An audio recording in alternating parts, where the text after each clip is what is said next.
रामचंद्रपुर रे उपधान विक्रय केन्द्र खोलिबाकू चाषी दाबी 10 किलोमीटर दूर बसंतिया मंडी को जिबारे असुविधा डीआरसीएस निकट में दाबीपत्र। भद्रक जिला बंत ब्लॉक अंतर्गत रामचंद्रपुर ग्राम पंचायत चाषी मानकर धान विक्रय समस्यार समाधान पाई रामचंद्रपुर ठारे एक उपधान विक्रय केन्द्र खोलिबाकू दाबी होईछि। एने ग्राम पंचायत अंचल चाषी माने भद्रक समवाय समिति समूहर डीआरसीएस महोदय निकट में एक दाबीपत्र प्रदान करी आवश्यक पदक्षेप नेबाकू अनुरोध करिसेंती। चाषी मानकर अभियोग अनुसार रामचंद्रपुर ग्राम पंचायत अधीन में बहु संख्यक चाषी धान चाष करी जीविका निर्वाह करुछंती। गत प्राय 5 वर्ष धरी स्वयं सहायक गोष्ठी माध्यम चाषी पंजीकरण करा सहित सरकार को धान विक्रय करा जाउथिला। यह फल स्थानीय चाषी माने निज अंचल ही धान विक्रय करिवार सुविधा पाउथिले।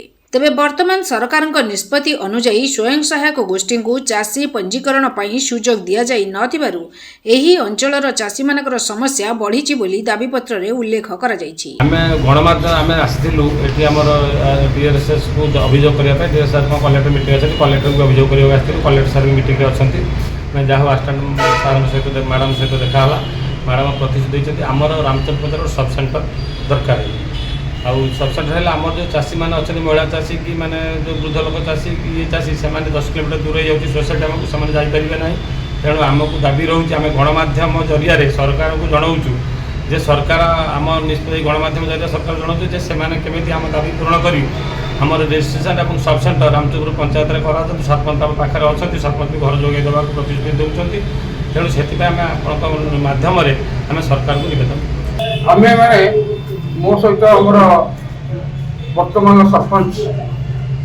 प्रियंका प्रियदर्शनी दास एवं सत्संग संघ आमर पंचायतर बीजेपी सभापति श्रीनिवास विश्वाल एवं अन्य बीजेपी कर्मी मैंने आम आसीलु आज कलेक्टर को साक्षात कर 10 किलोमीटर दूर को जिबारे चाषी हंतसंत।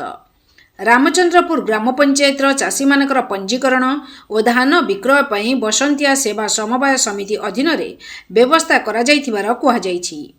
किंतु रामचंद्रपुर ठारू बसंतियार दूरता प्राय 10 किलोमीटर होइथिबारु चाषी मानकु पंजीकरण कराइबा ठारू आरंभ करी धान मंडी को नहीं विक्रय करिबा पर्यंत विभिन्न असुविधार सम्मुखीन हेबाकू पड़िबो। विशेष करी छोट और नाममात्र चाषी मानक पई दूरस्थ मंडी को धान परिवहन करिबा अतिरिक्त खर्च और समयर कारण होई पारे। एथिसहित धान विक्रय समय गाड़ी भड़ा श्रमिक खर्च और अन्यान्य परिवहन जनित खर्च बढ़िबार मध्य आशंका रहिछि। रामचंद्रपुर रे रहिछि आवश्यक भित्तिभूमि। चाषी माने दाबी करिसेंति जे रामचंद्रपुर ठारे उपधान विक्रय केन्द्र प्रतिष्ठा पई आवश्यक भित्तिभूमि उपलब्ध रहिछि। तेणु सरकारी नियम और मानदंड अनुसार स्थानटीर जांच करी जदि उपयुक्त मने हुए तेबे एठारे उपधान विक्रय केन्द्र खोलिबा पई अनुमति देबाकू सेमाने दाबी करिसेंति। तेणु चाषी मानकर एही दीर्घ दिनर दाबी प्रति प्रशासन गुरुत्व देई शीघ्र निष्पत्ति नेबा आवश्यक बोली अंचलवासी मत प्रकाश करिसेंति। भद्रकरू पुनील कुमार सामंतଙ୍କ रिपोर्ट संपूर्ण न्यूज ओडिया।